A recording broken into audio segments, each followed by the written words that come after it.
హరి ఓం.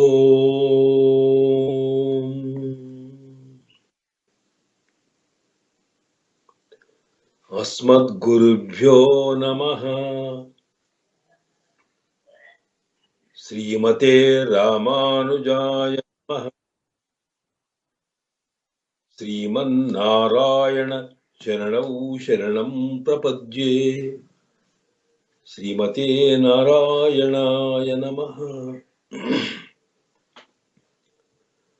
నీలాతుంగస్తనగిరితటీ సుప్తముద్బోధ్య కృష్ణం. నీలాతుంగస్తనగిరితటీ సుప్తం ఉద్బోధ్య కృష్ణం. పారార్త్యం స్వం శృతిశతశిరసిద్ధమధ్యాపయంతి. సోచ్ఛిష్టాయాం సృజి నిగలితం యా బలాత్కృత్య భుంక్తే. గోదా తస్యై నమ ఇదమిదం భూయేవాస్తు భూయః.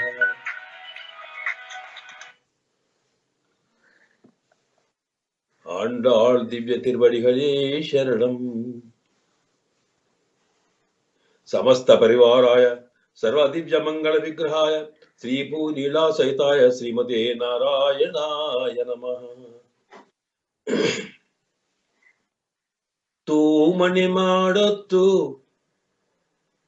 சுத்தும் விளக்கெரிய தூபங்கமழ துயிலணி மேல் கண்மலரும்.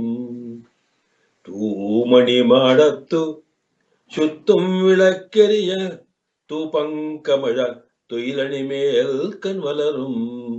மாமான் மகளே மணிக்கதவம் தாழ்த்திரவாய்.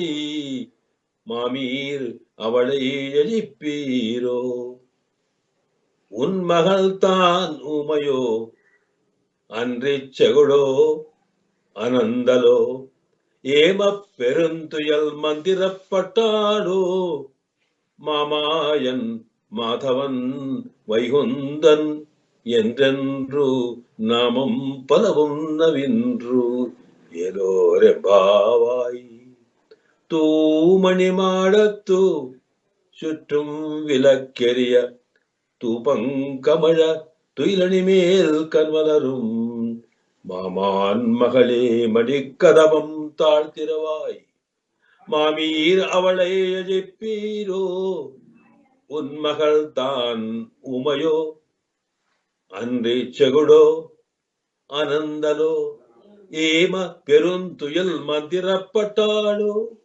மாமாயன் மாதவன் வைகுந்தன் என்னென்னு நாமம் பலவும் நவின்றேதொரெம்பாவாய். ஆண்டாள் திவ்ய திருவடிகளே சரணம். సమస్త పరివారాయ సర్వ దివ్య మంగళ విగ్రహాయ శ్రీభూ నీలా సహితాయ శ్రీమతే నారాయణాయ నమః.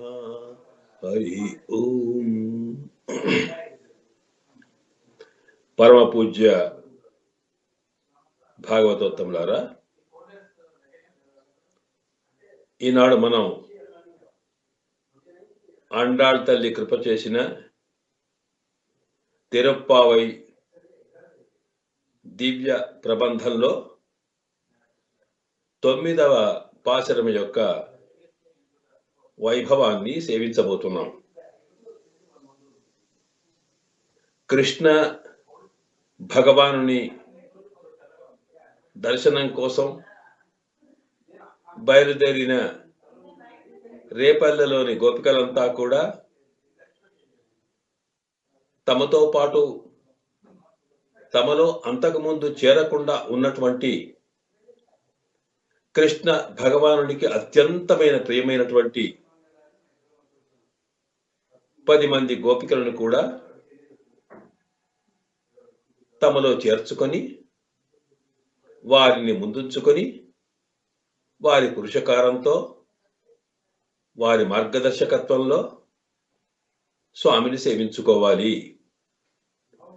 అని బయలుదేరినారు. అది కూడా కృష్ణ భగవానుడు తెల్లవారకన ముందే దర్శనం చేసుకోవాలి కనుక ఆయన తెల్లవారితే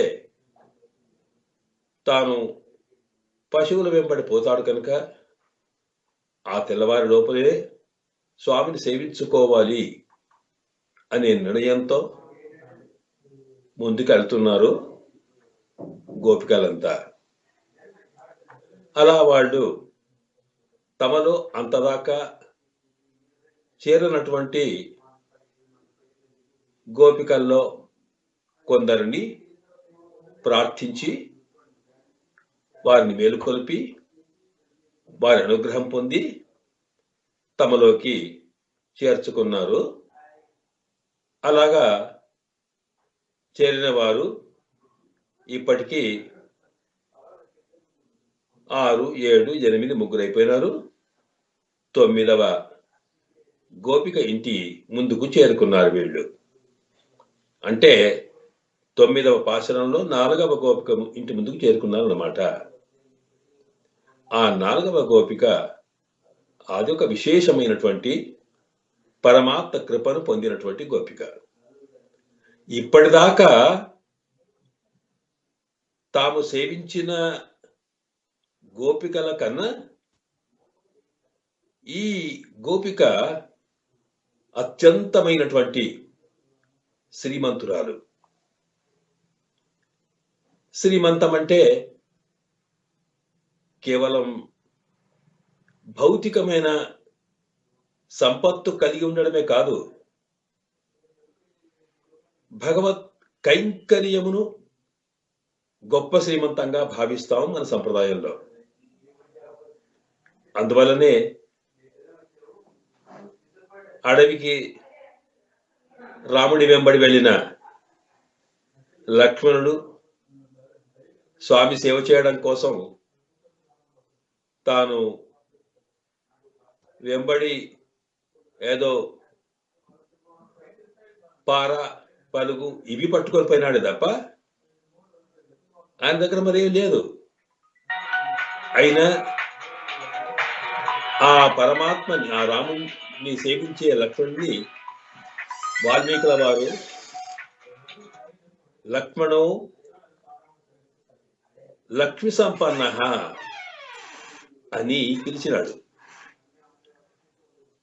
ఆ లక్ష్మణుడట శ్రీమంతుడని, లక్ష్మితో కూడుకున్నవాడని. ఏమిటా లక్ష్మి అంటే పరమాత్మ సంబంధమే గొప్ప శ్రీమంతం. భగవంతుడితో మనకు సంబంధం కలిగితే, భగవంతుడు మనవాడైతే ఇంకా మనకు దొరికరిది లభించంది ఉండదు. అన్నిటికన్నా ప్రధానం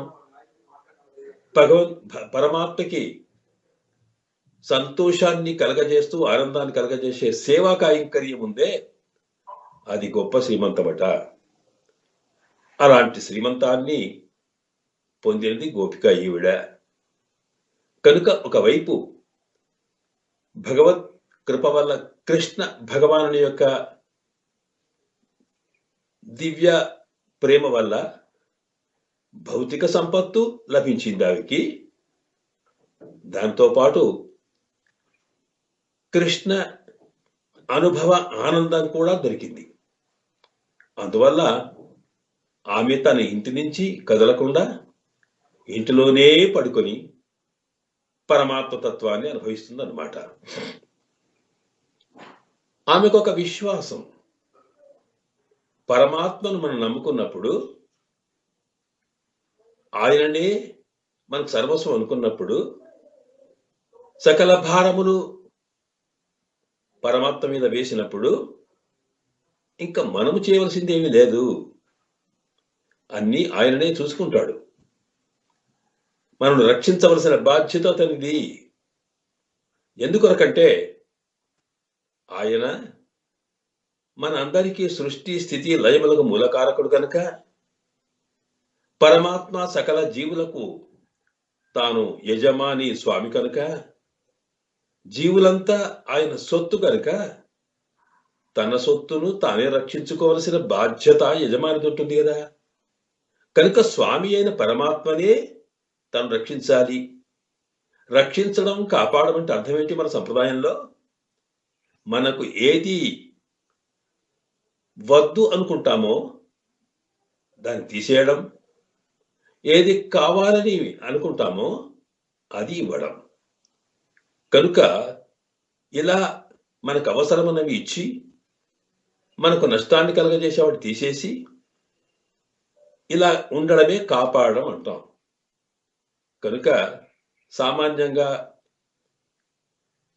దరిద్రునికి దరిద్రం తీసేయడం, డబ్బు ఇవ్వడం, అలాగే రోగికి రోగాన్ని తీసేయడం, ఆరోగ్యాన్ని ఇవ్వడం, సామాన్యమైన తెలివి లేని వాడికి వాడికి ఉండేటువంటి అజ్ఞానాన్ని తొలగించడం, జ్ఞానాన్ని ఇవ్వడం, ఇలాగా ఏవి అవసరం లేదే వద్దనుకుంటామో తొలగించి వాటిని ఇవ్వడం అనేదే కాపాడడం అని అర్థం, రక్షించడం అంటే అర్థం అది. కనుక ఇవన్నీ కూడా వాడిని నమ్ముకున్న వాడిని వాడికి కావలసినవి ఇవ్వడం, అవసరం లేని తీసేయడం అనేది పరమాత్మ పని. కనుక ఇక్కడ గోపికలకు కావలసిందేంటి? వీళ్ళంతా వెళ్తున్నారు, సర్వేశ్వరుని యొక్క దర్శనం, కృష్ణ భగవానుని యొక్క దర్శనం కావాలి, ఆయన కలయిక కావాలి, ఆయనతో ఆయన సేవ చేయగలిగే సౌభాగ్యం కలగాలి. అలాగా ఆయన ఆనందపడుతుంటే చూచి సంతోషించేటువంటి అదృష్టం కావాలి.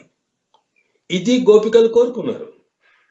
దానికోసమే వాళ్ళు కృష్ణ భగవానుని భవనానికి వెళ్ళడానికి ప్రయత్నం చేస్తూ వెళ్తున్నారు. అంటే కృష్ణుడి కోసం వీళ్ళు వెళ్తున్నారన్నమాట. మరి ఈ గోపిక, ఆమె ఆలోచన వేరు. మనము స్వామి దగ్గరికి వెళ్ళే ప్రయత్నం ఎందుకు? ఆయన సొత్తు మనమైనప్పుడు, ఆయన దర్శనం లేకపోతే, ఆయన కనిపించకపోతే, ఆయనతో తిరగకపోతే ఒక నిమిషం కూడా జీవించలేనటువంటి ప్రేమ కలిగిన మనం ఆయన కోసం వెళ్ళడం కాదు, ఆయననే వచ్చి తన దర్శనమిచ్చి తన సేవలు తీసుకుని తాను సంతోషించి మనకు సంతోషాన్ని కలుగ చేయాలి. ఇది నిజమైన ప్రపన్నునికి ఉండవలసిన లక్షణం. కనుక ఇక్కడ ప్రపత్తి అన్నప్పుడు స్వప్రవృత్తి, నివృత్తి, ప్రపత్తి, మనం ఏం చేయాల్సిన ప్రవర్తన లేదు, అంతా ఆయన్నే అనే భరన్యాసం అంటాం. దానికే ఈ బరువులన్నీ కూడా ఆయన మీద పెట్టాలి అనే ఆలోచనతో మనము వెళ్ళడం కాదు, ఆయననే వచ్చి తీరుతాడని రావడమే ఆయన యొక్క అతని యొక్క ధర్మం అది అనే భావన కలిగి ఆయన మీదనే సకల దృఢమైన విశ్వాసం కలది ఈ పడుకున్న గోపిక. పడుకోవడం అంటే నిద్ర అంటే అర్థం ఏంటి? ఇక్కడ తాను తన ఇంట్లో ఆయన వచ్చేదాకా ఆయన గురించే ఆలోచిస్తూ మానసికంగా ఆయనలోనే లీనమవుతూ, అలాగా ఆయన దివ్య లీలల్ని తాను అనుసంధించుకుంటూ అలాగా కాలం గడుపుతూ సమయాన్ని హాయిగా ఉంది అక్కడ. ఇలాంటి వారిని దృప్త ప్రపన్నులు అంటాం మన శాస్త్రంలో. ఇలా ఉండడం అనేదే జీవికి ఆత్మ లక్షణమట. దీనికి ఇలా జీవికి ఉండాల్సిన లక్షణం ఏమిటో మనకు తెలియపరచడం కోసం సీతమ్మ తన ప్రవర్తన అలాగే చూపించిందట. మనం ఇంతవరకే తెలుసుకున్నాం. రాముడు పరమాత్మ, భగవంతుడు ఎలా ఉంటాడో, భగవత్ తత్వం ఎలా ఉంటుందో అవి చూపడం కోసం పరమాత్మ స్వరూపాన్ని, పరమాత్మ కళ్యాణ గుణ వైభవాన్ని, పరమాత్మ శక్తుల్ని చూపడం కోసం తాను మనిషిగా అవతరించిన వాడు రామచంద్రుడు. కనుక రాముడు ఏ రకమైన ప్రవర్తన చేసినా, ఏది మాట్లాడినా అదంతా కూడా పరమాత్మ తత్వాన్ని చెప్పడమే. అయితే పైకి మనిషిలా కనిపించిన ఆదర్శమైన స్వరూపాన్ని చూపడం కోసం రామావతారం జరిగింది. పరమాత్మ ఎలా ఉంటాడో చెప్పడం కోసం రాముడిగా తాను ప్రవర్తిస్తే, ఆ పరమాత్మను విశ్వసించి నమ్ముకొని పరమాత్మకి అంకితమై పరమాత్మకు తనకు విడదీయరాని సంబంధం కలిగిన జీవాత్మ ఎలా ఉండాలి? ఆ పరమాత్మ విషయంలో ఆమె భావన ఎలాంటిది అనేది తాను మనందరికీ చెప్పడం కోసమో చూపడం కోసమో సామాన్యమైనటువంటి ఒక వనితగా తాను అవతరించింది సీతమ్మగా ఆనాడు రామావతార కాలంలో. కనుక సామాన్యంగా పరమాత్మను నమ్ముకున్నటువంటి వ్యక్తి ఎలా ఉండాలి అనేది సీతమ్మ చరిత్ర ద్వారా మనకు తెలుస్తుంది. సీతమ్మ రావణాసుని బంధిలో లంకలో వేంచేసి ఉన్నది. ఆమె జాడను కనుక్కొని లంకకు వెళ్ళిన ఆంజనేయుడు సీతమ్మను దర్శించుకున్నాడు. అక్కడ ఆంజనేయుడికి సీతమ్మకు ఒక దివ్యమైనటువంటి సంభాషణ జరిగింది. అప్పుడు ఆంజనేయుడు అన్నాడు, అమ్మా, ఇంతగానము నీవు ఇన్ని రకాల బాధలు పడుతూ ఈ రాక్షసుల మధ్యన ఉండే బదులుగా సాక్షాత్తుగా నీవు అనుమతిస్తే, అనుగ్రహిస్తే నేనే స్వయంగా నిన్ను తీసుకుని లంక సముద్రాన్ని దాటి రామునికి చేర్చగలుగుతాను అని అంటూ ఆంజనేయుడు తనకున్న శక్తిని చెప్పాడు. శక్తిరస్తి మే ఓఢుం లంకామపి సరావణం. అమ్మా, మే నాకు లంకాం రావణునితో పాటు లంక గడ్డను అమాంతంగా పెకిలించి ఎత్తుకొని నీతో పాటు నేను సర్వస్వాన్ని భుజాల మీద పెట్టుకొని సముద్రాన్ని దాటి వెళ్ళగలిగే శక్తి నాకున్నది. కనుక తల్లి, నీవెందుకు ఈ బాధ ఇక్కడ పడడం? కనుక ఆజ్ఞ ఇమ్మంటాడు ఆంజనేయ స్వామి. అప్పుడు సీతమ్మ అంటుంది, ఏమయ్యా, నీవు అన్నట్టుగా నీకే శక్తి ఉండవచ్చు, ఉన్నది కాదని నేను రాముడి వల్ల, రామ నామం వల్ల, రాముని కృప వల్ల నీకు ఆ శక్తి ఉన్నది. కానీ అలాగా వెళ్ళాలనుకున్నప్పుడు నేను అసలు రావణాసురుడికి చిక్కేదాన్నే కాదు, లేదా నేను తలంచుకుంటే రావణాసురుడిని కూడా భస్మం చేసి వెళ్ళగలుగుతాను. నాకు ఆ శక్తి ఉంది. ఆ మాటను సాక్షాత్తుగా సీతమ్మనే రావణుతో అన్నది.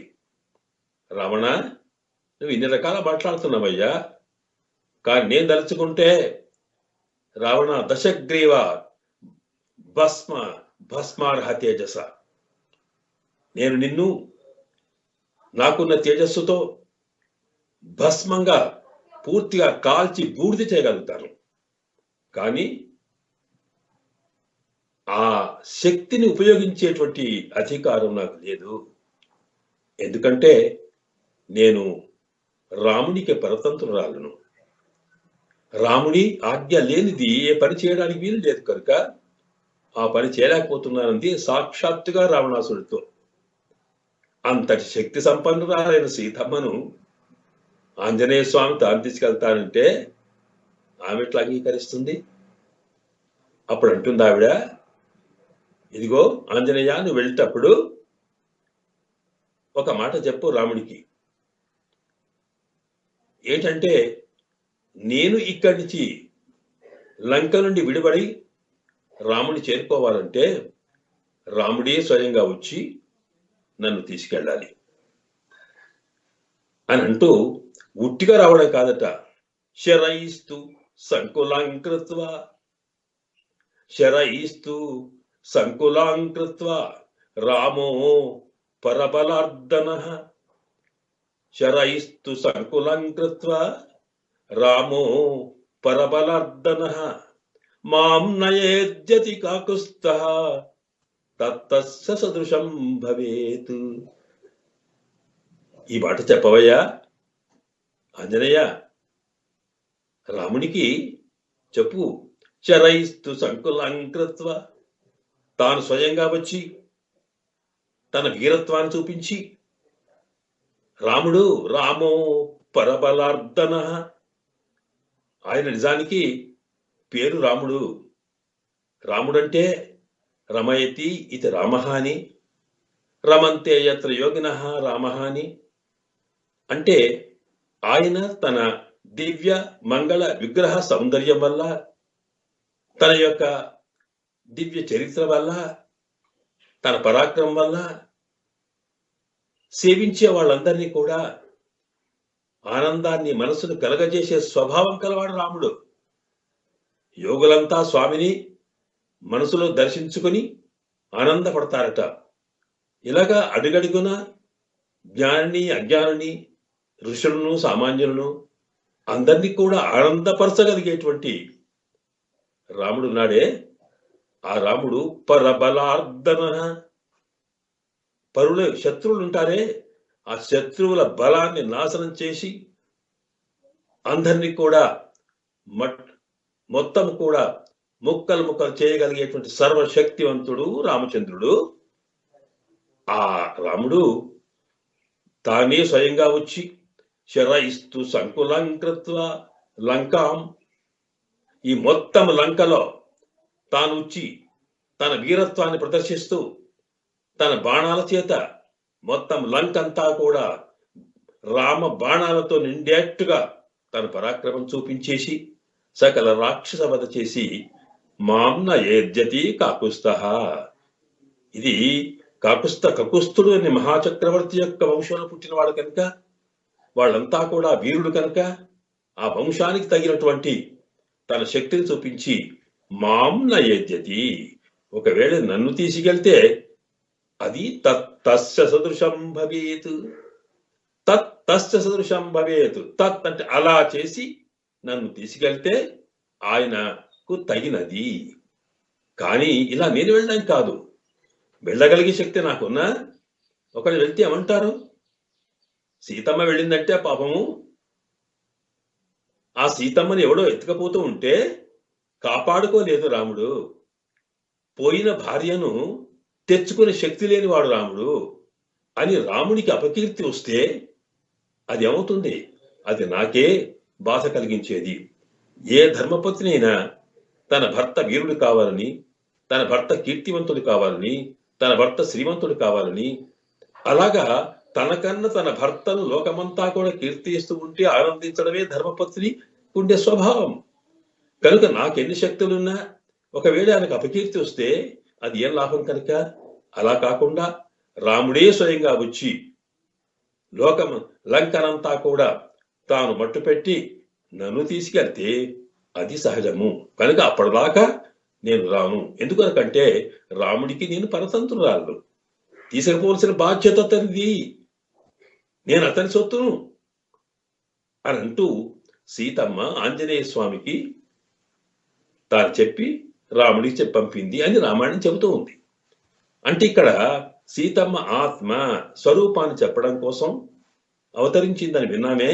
ఏమిటి ఆత్మస్వరూపం అంటే, జీవాత్మ పరమాత్మ ఇచ్చిన ఏ శక్తులు ఉన్నప్పటికీ కూడా తాను పరమాత్మకే పరతంత్రమైనది. వాడి ఇష్ట ప్రకారమే నడవవలసినటువంటి స్వరూపము జీవాత్మది కనుక ఏదైనా స్వతంత్రించి చేయడానికి వీల్లేదు. కనుక ఆయననే నమ్ముకొని ఆయన అనుగ్రహం కలిగేదాకా ఎదురు చూస్తూ ఉండడం తప్ప తాను ఏమీ చేయకూడదనేదే అది ప్రపన్నుని యొక్క లక్షణం. అలాగే అది చెప్పడం కోసం రాముడి కోసం రాముడే రావాలని లంకలో ఉన్నటువంటి సీతమ్మ ఏ రకంగా తాను ఎదురు చూస్తూ ఉన్నదో, అప్పటిదాకా లంకలో ఉట్టిగా లేదు, ఆవిడ రామనామస్మరణే చేస్తూ ఉంది. అసలు ఆమెను రావణాసురుణ్ణి ఎదుర్కోవడానికి కలిగినటువంటి ధైర్య శక్తులు కూడా ఆమెకి ఇచ్చింది రామనామమే. ఎక్కడ చూసినా రాముడు రాముడనే భావించింది. కనుక అలాగా రామ నామ యొక్క వైభవాన్ని స్మరిస్తూనే రాముని రాక కోసం ఎదురు చూస్తూ ఉన్నటువంటి సీతమ్మలాగా ఇక్కడ కూడా కృష్ణ అవతారంలో ఈ గోపిక తాను అంతటి విశ్వాసం కలది. అందువలనే దీని దృఢమైన అధ్యవసాయం అంటాం. ఇలాంటి విశ్వాసం కలిగి నాదేముంది కనుక ఆయనే తస్య సదృశం భవేత్. ఒకవేళ కృష్ణుడే తాను తలుచుకుంటే తానే వచ్చి మనను స్వీకరించి మనకు ఆనందింప చేయాలి తప్ప నేను వెళ్ళేదేమిటి అనేటువంటి స్థితిలో ఆవిడ ఉందట. ఇలాంటి దాన్నే మన సంప్రదాయంలో మనము పరగత స్వీకారం అంటాం. అంటే పరమాత్మ పొందడానికి 2 రకాల మార్గాలు ఉన్నాయి. ఒకటి పరగత స్వీకారమని, రెండవది స్వగత స్వీకారం. స్వగతం అంటే మనము స్వయంగా ప్రయత్నం చేసి, సాధనలు చేసి, తపస్సు చేసి, పూజలు చేసి, ఏదో శాస్త్రాలు చెప్పిన విధానంగా కర్మయోగ, జ్ఞానయోగ, భక్తి యోగ ఏదో యోగం చేసి పరమాత్మ యొక్క అనుగ్రహం పొందడానికి మనము చేసే ప్రయత్నం ఏదైతే ఉందో దానికి స్వగత స్వీకారం అంటాం. అంటే మనము ప్రయత్నం చేసి పరమాత్మను పొందే మార్గం అన్నమాట. ఇక రెండవది పరగత స్వీకారము. అంటే పరుడు అంటే పరమాత్మనే స్వయంగా వచ్చి తానే అనుగ్రహించి తాను ఏది చేసినా మనం ఏది చేసినా చేయకపోయినా ఆయననే మనం స్వీకరించి మనకు సాక్షాత్కరించేటువంటి పద్ధతిని పరగత స్వీకారం అంటాం. అంటే మనం ఎన్ని సాధనాలు చేసినా చివరికి మనకు ఆ సాధనము, మనం చేసే ఉపాయము, మనము చేసేటువంటి యోగము మనకు పరమాత్మను అందించదు. ఎందుకనకంటే మనము చేసే సాధన వల్ల ఒకసారి పరమాత్మ అనుగ్రహం రావచ్చు, రాకపోవచ్చు. ఎందుకంటే ఫలాన్ని ఇచ్చేవాడు ఆయన, రావాల్సింది ఆయన, సాక్షాత్కరించవలసింది ఆయన. అలాంటప్పుడు మన సాధనం ఏం చేస్తుంది? అది విఫలం కావచ్చు. ఒక తల్లి తల్లి కోసం అమ్మ అని ఒక పిల్ల పసిపాప ఏడుస్తుంది అనుకోండి. ఏడుస్తూ ఉంటే ఏడ్చినా కొద్దీ ఏడిస్తే అయ్యయ్యో ఏడవబట్టేరా అనుకొని తల్లి మనసు కరిగింది అనుకోండి, అమాంతంగా వచ్చి ఎత్తుకుంటుంది. ఒక్కొక్కసారి ఏడ్చినా ఎత్తుకోదు, వదిలిపో అలాగే ఏడుస్తుంది పొమ్మంటుంది. అంటే తల్లి సంకల్పాన్ని బట్టి, తల్లి ఇష్టాన్ని బట్టి ఆ పాపను ఒడిలోకి తీసుకోవడమో తల్లి ఇష్టమే తప్ప ఏడ్చినందుకు కాదు. ఒకసారి ఏడిస్తే ఎత్తుకున్నది, ఒకసారి ఏడిస్తే ఎత్తుకోలేదు. మరి అలా కాకుండా హాయిగా ఉన్నప్పుడు, మంచి సంతోషంగా తల్లి ఉన్నప్పుడు ఒక్కొక్కసారి ఆ పాపను చూడగానే ముద్దాడాలి అనిపించింది అనుకోండి, అమాంతంగా పిలిచినా పిలుపు ఎత్తుకొని ముద్దాడుతుంది. అంటే ఆ పసిపాపను తాను తన సంతానాన్ని ఎత్తుకొని ముద్దాడినా కాదన్నా అదంతా తల్లి యొక్క మనసును ఎట్లా ఉంటుందో, ఆమె బుద్ధిని బట్టి ఎట్లా ఉంటుందో, ఇందులో పసిపాప యొక్క ప్రయత్నం ఏది ఫలించవచ్చు, ఫలించకపోవచ్చు. అలాగే పరమాత్మను పొందాలనుకున్నప్పుడు పరమాత్మ కోసం మనం చేసే సాధనాలు అవి ఏ యోగము, భక్తి, ధ్యానము, తపస్సు ఏదైనా సరే, ఒకవేళ ఆయన అనుగ్రహం కలిగితే అయ్యో అనిపించింది అనుకోండి, తాను సాక్షాత్కరిస్తాడు. అది కాలేదనుకోండి, సత్కరించడు. కనుక ఈ స్వగత స్వీకారం అనే దానికన్నా పరగత స్వీకారం అంటే వాడికే కృప వచ్చింది అనుకోండి, అది మా సొత్తు, ఇది నాది అని భావన వాడు కలిగింది అనుకోండి, వాడు కాపాడుకుంటాడు. ఇది పరగత స్వీకారము లక్షణం అన్నమాట. ఈ రెండింటి బాధల్ని మనకు ఉపనిషత్తు చెప్పింది. ఈ 2 మార్గాల్ని కూడా వేదం చెబుతోంది. ఆత్మా వా అరే ద్రష్టవ్య, శ్రోతవ్యో మంతవ్యో నిధిధ్యాసితవ్య. నీవు పరమాత్మను సాక్షాత్కరించుకోవాలనుకుంటున్నావా? అలా సాక్షాత్కరించుకోవడం కోసం నీవేం చేయాలి? పరమాత్మను గురించి శ్రవణం చేయు, ఆయన దివ్య తత్వాన్ని ఆచార్యుల ద్వారా అర్థం చేసుకో. నీవు శ్రవణం చేసిన విషయాన్ని మనసు నిండా భావిస్తూ ఉండు. ఎంతగా భావిస్తావంటే నీ మనసులో సాక్షాత్కారం కలిగేట్టుగా. మననం అంటాం దాన్ని. శ్రవణం, మననం తర్వాత నిధిధ్యాస అంటే ధ్యానం. అప్పుడు దాని మీద కాన్సన్ట్రేట్ చేసి దాని మీదనే మనసు పెట్టి ఉండు. అలాంటప్పుడు నీవు అలాగా స్వామిని గురించి ధ్యానం చేయగా స్వామి సాక్షాత్కరించవచ్చు అని ఆత్మావా అరే ద్రష్టవ్య అనేటువంటి ఈ శృతి వాక్యం, వేదవాక్యం చెబుతుంది. ఇంతే మన సాధన ద్వారా పరమాత్మను పొందే మార్గం చెప్పిందనమాట. అయితే ఇంతకుముందు అన్నట్టే ఆ స్వామి యొక్క కృప రావాలి, మరి రాకపోతే కాదు. అదే వేద ఉపనిషత్తు మరొక చోట నాయమాత్మ ప్రవచనేన లభ్య న మేధయ న బహునా సుతేన యమేవ ఏష వృణితే స తేన లభ్య తస్య వివృతే తనూగుం స్వాం. మనము చేసేటువంటి శ్రవణ మనన నిధి ధ్యాస సామాన్యం వాటి వల్ల పరమాత్మ లభించకపోవచ్చు. ఎందుకనకంటే యమేవ ఏష వృణితే, ఎవరిని వరిస్తాడో, ఎవరి మీద ప్రేమిస్తాడో, ఎవరిని కావాలనుకుంటాడో, తాను అనుకుంటే చాలు తానే సాక్షాత్కరిస్తాడు అనేది ఈ ఉపనిషత్తులో మరొక మాట ఉంది. అంటే అర్థమేంటి ఇక్కడ? దానికే మనకు భగవద్ రామానుజుల వారు వివరిస్తూ చెబుతారు. అంటే పరమాత్మ మనను వరించాలి అనుకున్నప్పుడు లోకంలో ఎవరిని వరిస్తారు అంటే మనం వరించేట్టుగా ఉండాలి, ఆయన ప్రేమ పొందేట్టుగా ఉండాలి.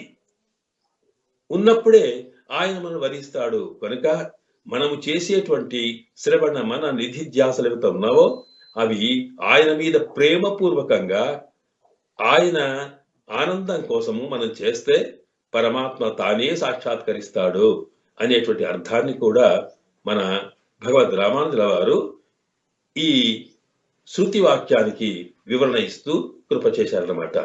కనుక ఇలాగ రెండు రకాల చెప్పింది. ఆత్మావా అరే ద్రష్టవ్య అనేది అది స్వగత స్వీకారాన్ని గురించి చెబితే, నాయమాత్మ యమైవ ఏష వృణితే అనేటువంటి శృతి అంటే వేదవాక్యం అది పరగత స్వీకారాన్ని గురించి చెప్పింది. రెండు మార్గాలు ఉన్నాయి ఇక్కడ. కనుక ఇందులో పరమాత్మను విశ్వసించే వాళ్ళు ఇందులో ఏదో ఒక మార్గం అనుసరిస్తుంటారన్నమాట. అలాంటి మార్గాలు అనుసరించే వాళ్ళల్లో ఇక్కడ రెండు రకాల గోపికలు మనకు కనిపిస్తున్నారు. ఈ లోపల పడుకున్నటువంటి గోపిక తాను పరగత స్వీకారం, ఆయననే రావాలి, తత్తస్య సదృశం భవేత్ అన్నట్టుగా ఆయన వచ్చేదాకా ఆయన గుణానుసంధానం చేస్తాను తప్ప నేను స్వయంగా ప్రయత్నించను అనుకున్నది ఆవిడ. ఈ బయట ఉన్న గోపికలకు కూడా కృష్ణ భగవాన్ మీద ప్రేమనే. కానీ మనం ప్రయత్నిస్తే మనం వెళ్ళితే ఆయన దర్శనం కలుగుతోంది అని ఈ స్వగత స్వీకారము లాంటి పద్ధతిని వీళ్ళు అనుసరించారన్నమాట. ఈ రెండు రకాల పద్ధతులని ఇక్కడ చూపడం కోసం ఇక్కడ ఈ పాశురంలో లోపట ఉన్న ఆవిడనేమో పరమాత్మ మీద పూర్తిగా భరన్యాసం చేసిందని, ఈ బయట ఉన్న వాళ్ళ పరమాత్మ మీద కృష్ణ భగవాన్ మీద విశ్వాసం ఉన్నా వాళ్ళ కొన్ని తొందరలను బట్టి ఇక్కడ ఏంటంటే ఇద్దరికి విశ్వాసం ఉంది. ఆవిడకేమో తొందర లేదు, ఎప్పుడైనా రాని, ఆయన వచ్చినప్పుడే ఆయన సేవించుకుంటాను అంతే తప్ప నేను స్వతంత్రించి పోకూడదు అనుకుంది లోపల ఉన్న గోపిక. కానీ వీళ్ళేమో త్వర, అయ్యయ్యో మనం తొందరపడకపోతే ఆ స్వామి మాత్రం అనుగ్రహిస్తాడా అనే భావన కలవాలి వీళ్ళు. ఇది ఇద్దరి మధ్యన జరుగుతున్న సంభాషణకి ముఖ్యమైన మూలమైన అంశం అన్నమాట. దీన్నే ఈ పరగత స్వీకారం స్వగత స్వీకారం అనేటువంటి మాటకి సామాన్యులకు అర్థం అవ్వడం కోసం మన శాస్త్రాలు రెండు ఉదాహరణలు ఇచ్చాయి. ఒకటి మార్జాల కిషోర న్యాయమని, రెండవది మర్కట కిషోర న్యాయమని. మార్జాలం అంటే పిల్లి కూన ఉంటుంది అనుకోండి. ఆ పిల్లి కూనను పిల్లి ఏం చేస్తుంది, తాను తన కూనల్ని ఒక చోటు నుంచి మరొక చోటికి తీసుకుపోవడం కోసం తాను నోటితో కరుచుకొని తీసుకెళ్తుంది. తీసుకెళ్తేటప్పుడు ఆ కూనలు ఏం చేస్తాయి, ఆ నోటితో పట్టుకుంటే అట్లాగే ఏమి లేకుండా వేలాడుతూ ఉంటాయి తప్ప అవేం ప్రయత్నం చేయవు. బాధ్యత అంతా తల్లి రూపంలో ఉన్న పిల్లిదే, అదే ఎక్కడో తీసుకెళ్ళాలని పెట్టాలి, వీళ్ళ వాళ్ళది ఏం లేదు. మరి మర్కట కిషోర న్యాయం ఉంది. కోతులు వాటికుండే పిల్లల్ని ఏం చేస్తాయంటే అవేం చేయవు, పిల్లలే కోతిని పట్టుకోవాలంతే. అది ఎటు దుంకినా సరే తల్లి కడుపు పట్టుకొని ఉండాలి. ఒకవేళ విడిస్తే పడిపోతే పిల్లలే తప్పు కానీ తల్లి లేదట. అంటే ఇది మర్కట కిషోర న్యాయం అంటాం. మర్కటం అంటే కోతి, దాని కిషోరం అంటే పిల్ల. ఆ పద్ధతి అంటే అలాగే ఇక్కడ ఏంటంటే మనకు సామాన్యంగా అర్థమవడం కోసం ఇంతకు ముందు చెప్పిన ఉపనిషత్తుల యొక్క వాక్య అర్థాన్ని మనకు సామాన్యంగా అర్థం చెప్పడం కోసం ఉదాహరణ చెప్పారు ఇక్కడ. కనుక పిల్లి కూనలు ఎలాగైతే సర్వభారములు తల్లి మీదనే పెట్టి ఉంటాయో అలాగే పరమాత్మ మీదనే సకల భారములు ఉంచినటువంటి వాళ్ళు ఉన్నారే వాడు పరగత స్వీకారం అన్నమాట. అలా కాకుండా తాము ప్రయత్నం చేసిన వాళ్ళు ఎలాంటి వారు అన్నప్పుడు ఆ కోతి మర్కట కిషోర న్యాయంలో ఉండేవాళ్ళని అర్థం. ఇలాగా ఇక్కడ ఈ లోపల ఉన్నటువంటి గోపిక తాను పరమాత్మ విషయంలో పరగత స్వీకారం కలిగి ఉందట. ఇది అక్కడున్న గోపిక. అందువల్ల స్వామికి ఎక్కడ ఎవరు ఎక్కువ ఇష్టము అనుకుంటే, మనము ప్రయత్నం చేసి పరమాత్మను పొందాలి అనుకున్న వాళ్ళకన్నా సకల భారములు ఆయన మీదనే పెట్టి స్వామి కృప అనుకున్న వాళ్ళంటే మరీ ప్రేమనట ఆయనకి. ఎందుకంటే నన్నే నమ్ముకున్నారు వీళ్ళు, నా మీదనే పూర్తి విశ్వాసం ఉంచారే అని నాకు ఎంత దగ్గర వాళ్ళు అని ప్రేమ ఎక్కువనట. అందుకే ఇతర గోపికల కన్నా ఈ గోపికకు కృష్ణ పరమాత్మ యొక్క ప్రేమ అత్యధికంగా లభించింది. అలాగా ఉన్నటువంటి గోపిక ఇంటి ముందుకి ఈ మిగతా గోపికలంతా వెళ్ళారు. ఆమెనేమో సాక్షాత్తుగా కృష్ణ ఆనందాన్ని అనుభవిస్తున్నది. ఇంటికి ముందుకు వెళ్ళేటప్పటికీ ఇతర ఇంతకు ముందున్న గోపికల ఇంటి ముందుకు వెళ్ళిన దానికన్నా ఆవిడ ఇంటి ముందుకు వెళ్ళేటప్పటికీ ఆశ్చర్యం కలిగింది వీళ్ళకి. ఎందుకంటే అసలు అక్కడికి వెళ్ళినాక ఆమె ఇల్లు చూస్తేనే ఆశ్చర్యం కలిగిందట. ఆమె ఉండే భవనం ఉందే, ఆ మేడ అద్భుతంగా ఉందట. ఇంతకు తమకు అంటే బయట ఉన్న గోపికలు నివసించేటువంటి ఇల్లు గాని, లేదా ఇంతకు ముందు మేలుకొలిపి తమలో కలిసినటువంటి గోపికల యొక్క ఇల్లు గాని ఇంత అద్భుతంగా లేవట. ఆశ్చర్యం అనిపించింది అని వాళ్ళు వచ్చిన పని మరిచిపోయి ఆవిడ నిద్రించేటువంటి భవనాన్ని ఒక్కసారి ఆశ్చర్యంతో ప్రశంసిస్తున్నారు, పొగడుతున్నారు. అబ్బా ఎంత బాగుంది ఇల్లు అని అన్నమాట. ఇది సామాన్యంగా లోకల్లో మనం ఎవరింటికి వెళ్ళినా ముందు చూచేది ఇల్లు, ఆ తర్వాత వస్తువులు. వాటిని బట్టి ఆ వ్యక్తి యొక్క స్థాయిని మనం గుర్తించే ప్రయత్నం చేస్తాం. అలాగే ఇక్కడ కూడా రాగానే చూచారు. చూచి ఆహా ఎంత బాగుంది, తూమణి మాడత్. ఆవిడ ఏం చేసింది, అక్కడ పైకి చూసి ఇక్కడి చక్కడికే మేడ ఉందట. మేడ అంటే ఎత్తుగా ఉండే ఇల్లు, బ్రహ్మాండమైన కన్స్ట్రక్షన్ అన్నమాట. ఇళ్లలో కూడా వాటి నిర్మాణ విధానాన్ని బట్టి తేడాలు ఉంటాయి. చిన్నగా కుటీరం, అలాగా సామాన్యమైనటువంటి ఇల్లు, కాకపోతే భవనం అంటాం, లేదా గృహం అంటాం. భవనం అంటే కాస్త విశాలంగా పెద్దగా కనిపించేది. మేడ అన్నాం అనుకోండి, అది విశాలంగా ఎత్తుగా ఉంటుందన్నమాట. అంటే దానికి అంతస్తులు ఉంటాయి. ఈవిడి గారు పై అంతస్తు మీద పడుకోంది, అది కింది నుంచి పైదాకా ఉంది. తూమణి మేడ. ఏం మేడనండి, గోపికలు అనుకుంటున్నారు అక్కడ ఎంత అద్భుతం ఉంది ఇది. ఇది మణులతో తయారు చేసిన మేడనట.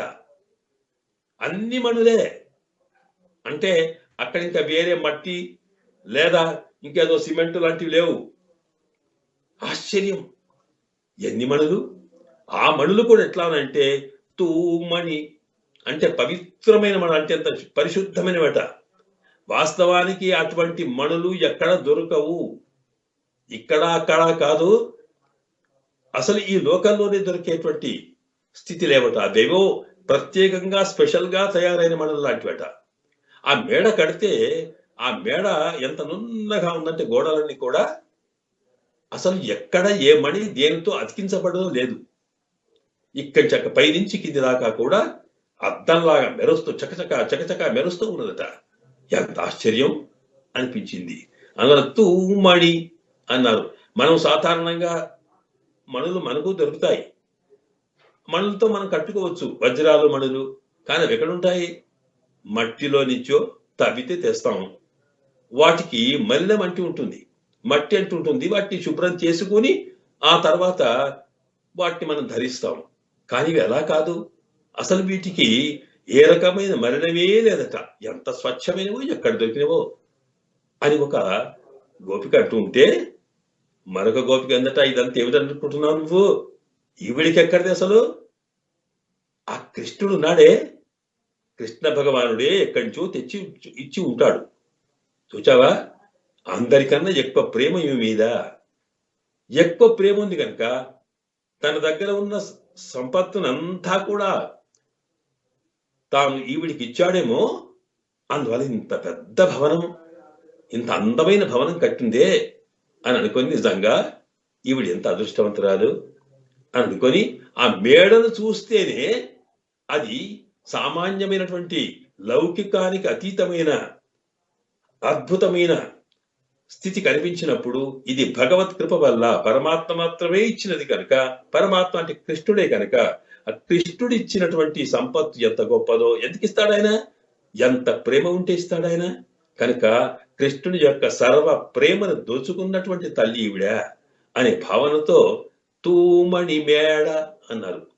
మరి ఆమె ఇంత శ్రీమంతం ఉంటే ఆమె ఏం చేసింది అంటే, ఆ పరమాత్మ ఇచ్చిన ఈ శ్రీమంతము, ఆయన ఇచ్చిన ఈ మేడ తన కోసం కాదట, దాన్ని ఎంత అద్భుతంగా కట్టించింది. ఎందుకంటే ఎప్పుడు కృష్ణుడు వస్తాడో, ఎప్పుడు తన దగ్గరికి చేరుకుంటాడో, మరి అలాంటి కృష్ణుడు ఎటువంటి ఇంట్లో ఉండాలి? ఆయననేమో శ్రీమంతుడు, ఆయన సాక్షాత్తుగా లక్ష్మీపతి శ్రీయపతి అవతారము.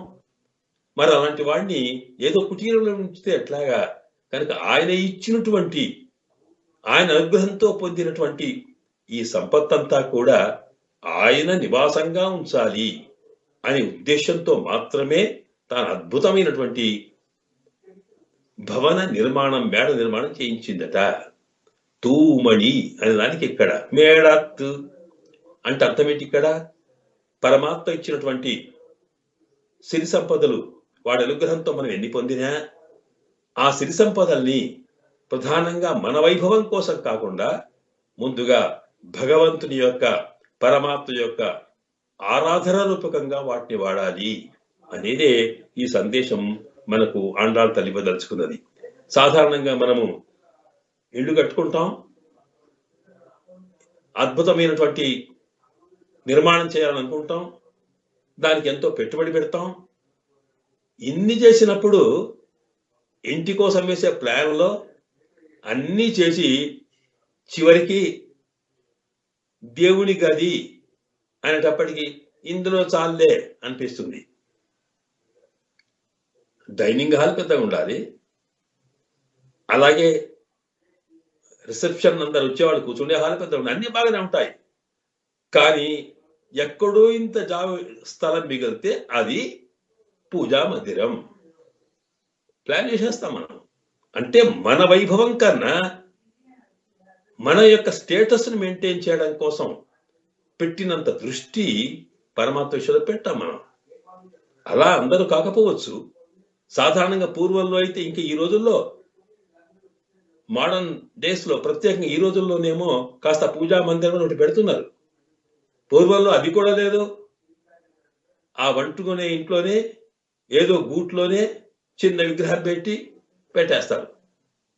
అలా కాకుండా పరమాత్మ ఇచ్చినటువంటి సిరి సంపదల్ని, శ్రీమంతాన్ని మనం ఉండడానికి ఎప్పుడైతే నివాసం ఏర్పాటు చేసుకుంటున్నామో, ముందుగా మన దృష్టి మనను రక్షించేటువంటి పరమాత్మ యొక్క సన్నిధి ఎట్లా ఉండాలి అని అది ఏర్పాటు చేయడం అనేది చెప్పడం కోసం ఇక్కడ తాను తూమణి అద్భుతమైన మేడ కట్టిందంటే కృష్ణుని కోసం. సరే, కట్టిన తర్వాత ఏం జరిగింది? మేడత్తు చుట్టూ విళక్కెరియా. ఇక్కడ చూస్తున్నారు వాళ్ళు, అది మణులతో తయారు చేసింది కనుక నున్నగా ఉంది కనుక బయట ఉన్న వాళ్ళు లోపల కనిపిస్తున్నారు, లోపల ఉన్నది బయట కనిపిస్తుంది. ఆవిడ లోపలనేమో పై అంతస్తు మీద హాయిగా పడుకొని ఉంది అక్కడ. వీళ్ళు ఇక్కడి నుంచి చూస్తున్నారు. చూస్తూ ఉంటే ఆవిడ ఏం చేసింది? ఆ మేడ లోపలంట ఒక పెద్ద బ్రహ్మాండమైనటువంటి హాల్ లాగా ఏర్పాటు చేసిన దాంట్లో ఎక్కడ పడితే అక్కడే దీపాలు పెట్టిందట.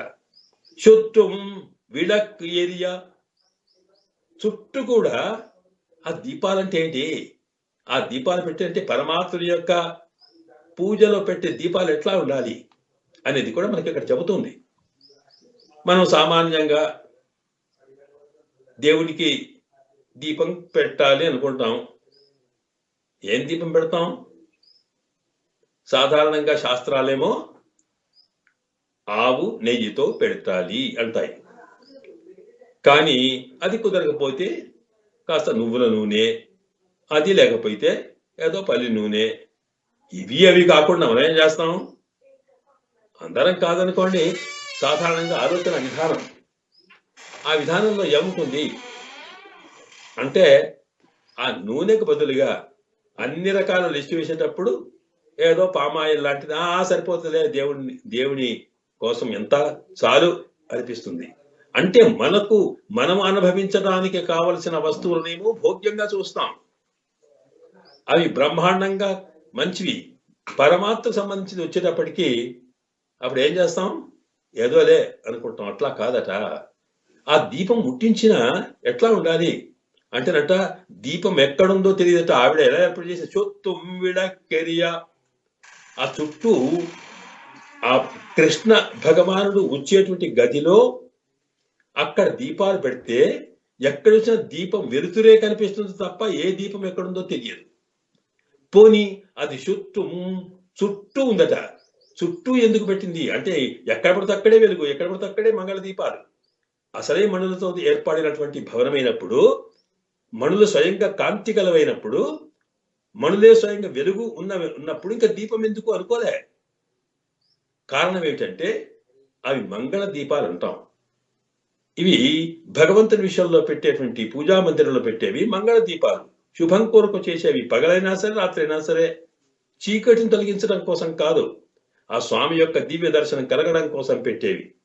కనుక అక్కడ ఆ దీపాలు పెట్టినప్పుడట, స్వామి కృష్ణుడు వచ్చి ఎక్కడ కూర్చుంటాడో, ఎక్కడ నిల్చుంటాడో, ఎక్కడ పడుకుంటాడో, మరి ఆయన ఈ గదంతా తిరుగుతూ ఉంటే ఆ ప్రాంతమంతా కూడా ఎక్కడున్నా ఆయన వెంబడి మంగళ దీపం ఉండాలి కదా అని అనుకున్నట. చొత్తుమ్మిడక్కరియ, ఆ మొత్తం ఇంటి నిండా దీపాలు పెట్టి కూర్చుందట ఆవిడ.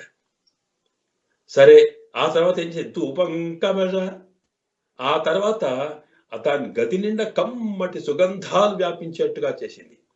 ధూపం కమజ, కమజం అంటే కమ్మటి వాసన రావడం అన్నమాట. అంటే ఆ ఎక్కడ ఉంది మరి ఆ పూజ కూడా? మనం సాధారణంగా భగవంతుని యొక్క ఆరాధన ఎలా చేయాలి, ఏ మనసుతో చేయాలి, దీన్ని మనకు తెలపడం కోసం ఇదంతా వర్ణన మనకు సాధారణంగా అమ్మ చూపిస్తూ ఉన్నది. అంటే భగవంతుని యొక్క పూజా మందిరం ఎట్లా ఉండాలి, అలాగే అక్కడ పెట్టేటువంటి స్వామికి ముట్టించే దీపాలు ఎలా ఉండాలి, దాంతో పాటు ధూపమాగ్రాపయామి అన్నాం అనుకోండి. ఆ ధూపమాగ్రాపయామి అంటే మనం ఏం చేస్తామండి? పొగ వేయాలన్నప్పుడు ఆ ధూపాన్ని అంటే కమ్మని సుగంధాలు కలిగినటువంటి అగరుబత్తులకు బదులుగా ఏవి చీప్గా దొరుకుతాయో కడతాం మనం. కానీ ఎంత ప్రేమ ఉంటే అంత ధూపం వేసేస్తూనే ఉంటాం. అలా కాదట. ఆ ధూపం ఎట్లా ఉండాలి అంటే, ఆయనకు బాధ కలగకుండా ఉండాలట. కేవలం వాసన మాత్రమే రావాలి కానీ పొగ కలిగి కళ్ళకు మంట రాకూడదు. అలాంటి స్థితి ఏర్పడిందట. ధూపం కమజ అంటే దీపాల వెలుతురే కనిపిస్తున్నది, దీపాలు ఎక్కడున్నావో తెలియదు. అలాగే కమ్మటి వాసనలే వస్తున్నాయి, పొగ ఎక్కడుందో తెలియదు. ఈ రకంగా అంత అద్భుతంగా చేసిందో ఆవిడ. తూమణి మాడత్తు చుట్టం విడక్కెరియ తూపంకమళ తుయిలని వేల్ కడమలరు. మనం ఆరాధన చేసేటప్పుడు పరమాత్మకి ధూప దీప నైవేద్యాలను చేసిన తర్వాత ఆ స్వామికి మంగళం పాడి ఆ తర్వాత ఏం చేస్తాం మనం? ఆ తర్వాత స్వామికి పర్యంక విద్య. పర్యంకం అంటే స్వామిని పడుకోబెట్టేటువంటి లక్షణం చేస్తాం. ఆ పడుకోబెట్టడం కోసం ప్రత్యేకమైనటువంటి మెత్త ఒక శయనం చేసి నందాంకశాయి, మోదాంకశాయి, సచ్చిత్తశాయి, భుజగంధ్రశాయి పడుకో స్వామి అని మంత్రం చదువుతాం మనం. అలా పడుకోబెట్టడానికి కూడా ఆవిడ ఒక అద్భుతమైనటువంటి శయ్యం తయారు చేసిందట. అది ఎట్లా ఉందో అంటే, తుపంకముడ తుయల్ అనై మేల్. తుయల్ అంటే ఆ నిద్ర పోవడానికి తగినట్టుగా మెత్తని అద్భుతమైనటువంటి చాలా సున్నితమైనటువంటి పడకను తయారు చేసిందట. ఎందుకంటే పడుకోవడానికి నిద్రపడడానికి ఎలా ఉండాలో ఆ రకంగా తయారు చేసింది. ఇదంతా చేసిన తర్వాత ఏం చేసింది ఆవిడ?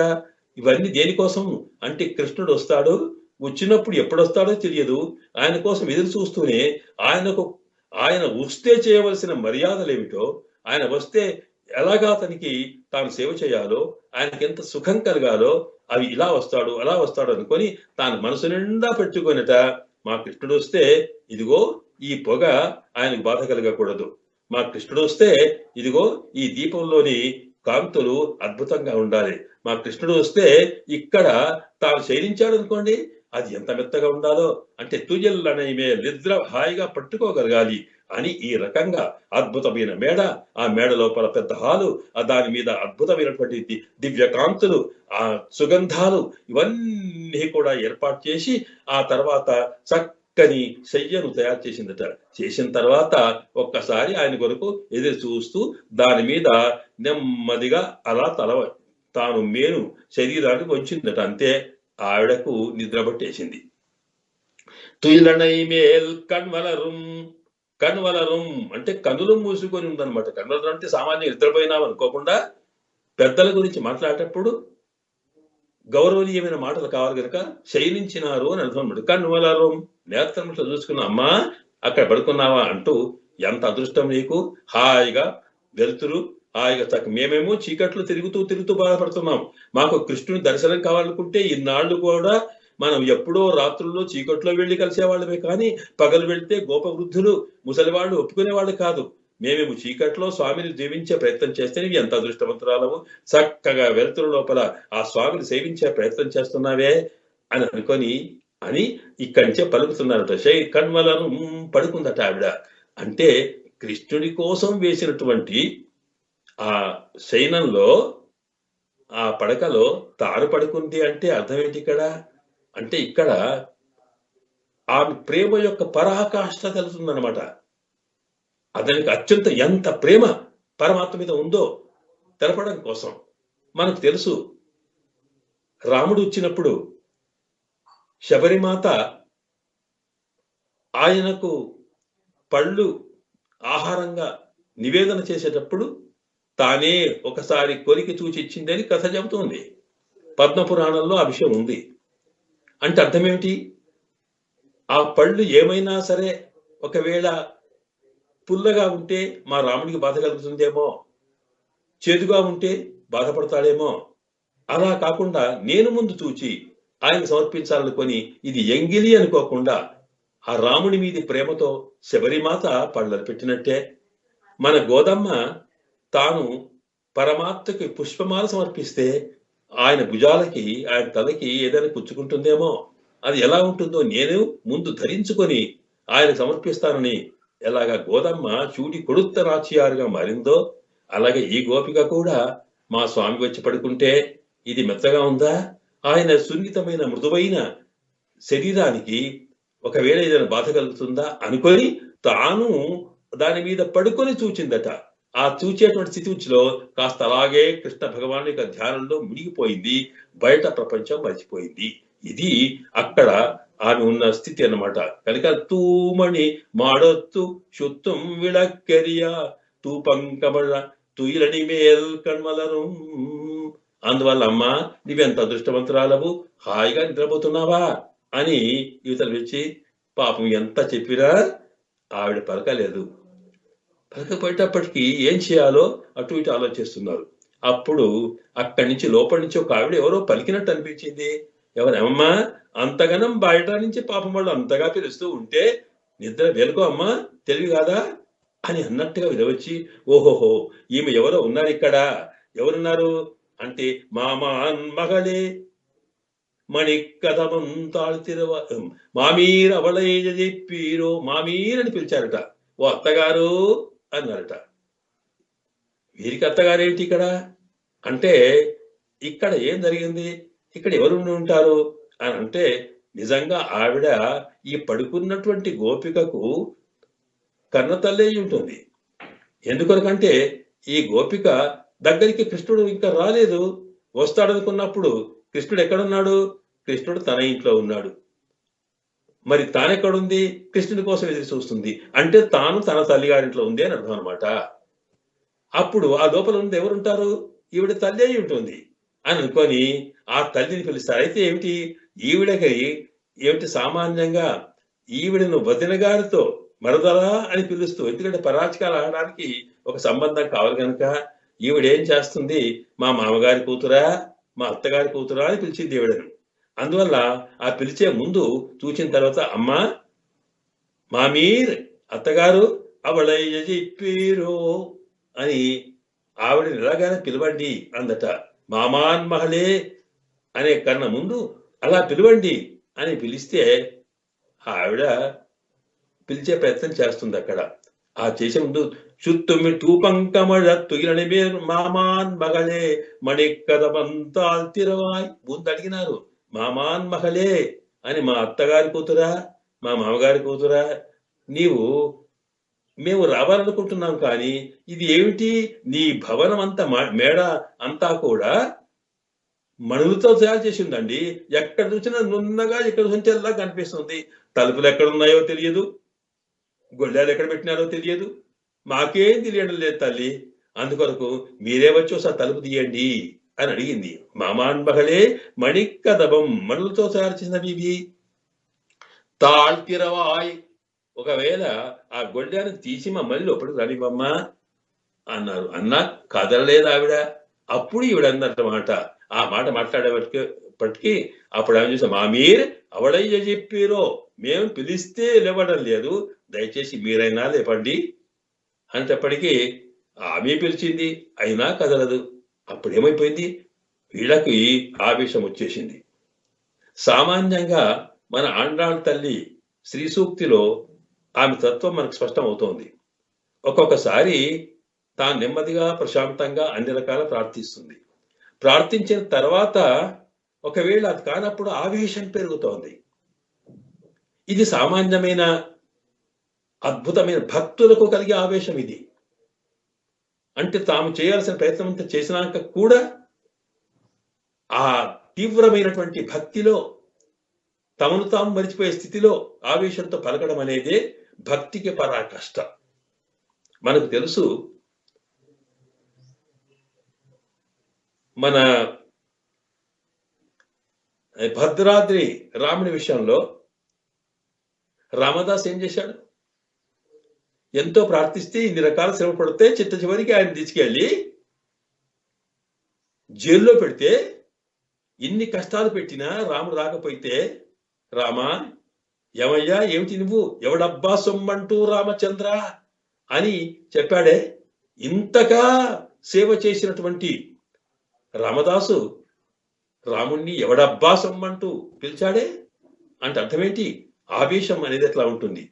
ఆ పరమాత్మ కూడా ఎప్పుడు అంత ఆవేశం కలుగుతుందో ఆ భక్తి యొక్క ఆవేశానికి పరవశుడై దిగి వస్తాడు ఆయన.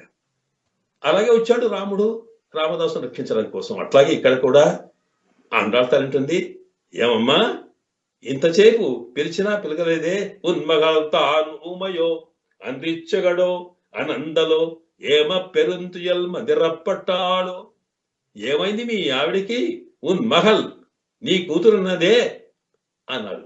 ఈ నీ కూతురు అనగానే అక్కడే కోపం వస్తుందట. అంటే సామాన్యంగా నీది నాది అనే భావన వచ్చినప్పుడు ఏమైపోయింది, ఆవిడతో సంబంధం తెచ్చుకున్నట్టే లెక్క. లోకంలో మనం ఎవరితో సంబంధం కలిగి ఉంటే దాన్ని బట్టి మనకు ఫలితాలు ఉంటాయట. సత్పురుషుల సంబంధం కలిగి ఉంటే లేక సత్పురుషుల యొక్క అనుగ్రహం కలిగితే మనం పరమాత్మ ధరిస్తాడు. లేదా దుర్మార్గులతో సంబంధం కలిగితే దానివల్ల కలిగేటువంటి ఫలితాలు దుష్టంగానే ఉంటాయి. కనుకనే మనకు తెలుసు, ధృతరాష్ట్రుడు సంజయుడితో పలికేటప్పుడు భగవద్గీతలో మొట్టమొదటి శ్లోకంలో మామకాహ పాండవాచైవ కిమకుర్వత సంజయ అన్నాడే. నా వాళ్ళు పాండవులు అన్నాడు. అంటే నా వాళ్ళు అంటే ధృతరాష్ట్రుడికి సంబంధించిన వాళ్ళు అన్నమాట.